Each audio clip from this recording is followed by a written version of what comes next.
बाबा नीम करोली के लॉकेट चित्र से लुटेरे क्या कर बैठे। नमस्कार, आप देख रहे हैं धर्मदृष्टि पत्रिका का यूट्यूब चैनल दस्तक मीडिया। मैं विनोद शुक्ल आपको सुना रहा हूं बाबा नीम करोली की अद्भुत गाथाएं। अद्भुत गाथाओं की श्रृंखला में आज हम भारत से आपको विदेश यात्रा करवाने वाले हैं। बने रहिए मेरे साथ।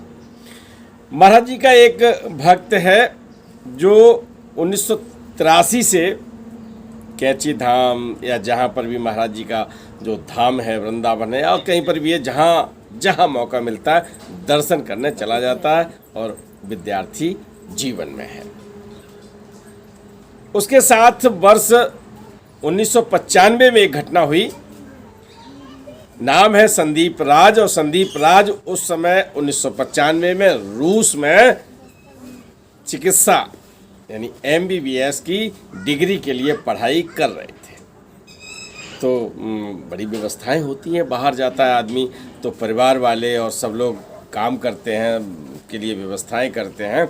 और किस किस तरह से बच्चे पढ़ते हैं ये पढ़ने वाला जानता है, पढ़वाने वाला जानता है ना।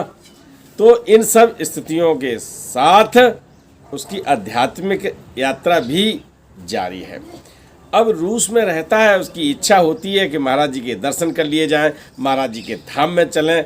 लेकिन अब रूस में कहाँ भाई, महाराज जी के धाम जगह जगह अलग अलग है, लेकिन वहाँ से केवल याद रखता है। तो क्या किया कि अब की बार जब पापा जी ने वहाँ से पत्र भेजा तो एक लॉकेट भेज दिया, उसमें महाराज जी का चित्र है।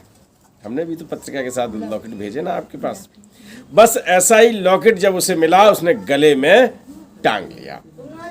अब तो हर समय महाराज जी वहीं पर हैं, हृदयस्थ हैं।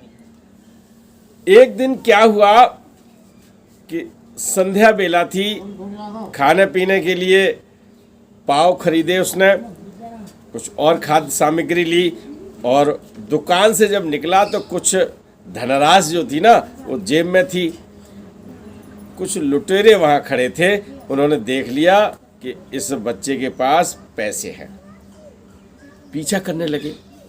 और जहां वो लड़का रहता था संदीप राज, तो वहां तक साथ आ गए। लिफ्ट जानते हो ना भाई, अपने यहाँ तो ग्रामीण परिक्षेत्र में आप वैसे जीना जानते होंगे, सीढ़ी पर सीढ़ी चढ़ते जाओ तो छत पे पहुंच जाते हैं। और अब अधिकांश जगह लिफ्ट क्या होती है कि एक बॉक्स होता है, बटन दबाया, खुला, आप बैठे, अब आपको चलना नहीं पड़ रहा, वो बॉक्स ऊपर पहुंच जाता है ना। बहुत लोग जानते हैं, उनके लिए बताया जो जानते नहीं हैं। तो उस लिफ्ट का जैसे बटन दबाया, संदीप राज लिफ्ट के अंदर हुए और वहाँ पर एक जो उनका पीछा कर रहा था वो उन बदमाश में से 4 बदमाश थे, उसमें से एक बदमाश अंदर हो जाता है। संदीप राज को तीसरी या चौथी मंजिल पे जाना था, उसने 2 नंबर दबा दिया तो लिफ्ट 2 नंबर पर रुक गई। बाकी के जो 3 उनके साथी थे वो और लिफ्ट में आ गए। जब वो लिफ्ट में आ गए 4, उसने जल्दी से एक चाकू निकाला और लगा दिया, बोले जो कुछ भी है फटाक से दे दो। संदीप राज घबरा गए और उनके पास जो पैसे थे, चैन थी, घड़ी थी, जो कुछ था अपना सब दे दिया।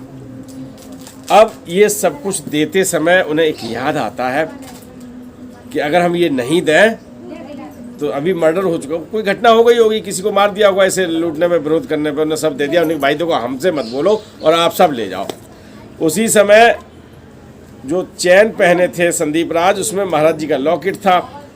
तो लॉकेट पर उसने ऐसे जब चैन छीनी तो लॉकेट पे नज़र गई और जैसे ही लॉकेट पर नज़र जाती है वो सब कुछ जो भी लिया था वो बस छोड़ते हैं और लिफ्ट में छोड़ के फटाक से जैसे दूसरी पीढ़ी पे आते हैं, सीढ़ी पे आते हैं, तुरंत बाहर निकल जाते हैं और जब बाहर निकल के भाग जाते हैं। संदीप राज का सारा सामान जो पैसा है धन सब लिफ्ट में उन्होंने अपना जेब में रख लिया। अब उनको ये समझ में नहीं आता ये क्या हुआ। जैसे उन्होंने देखा कि महाराज जी का लॉकेट ज़मीन पर है, बस तुरंत फिर उठाया।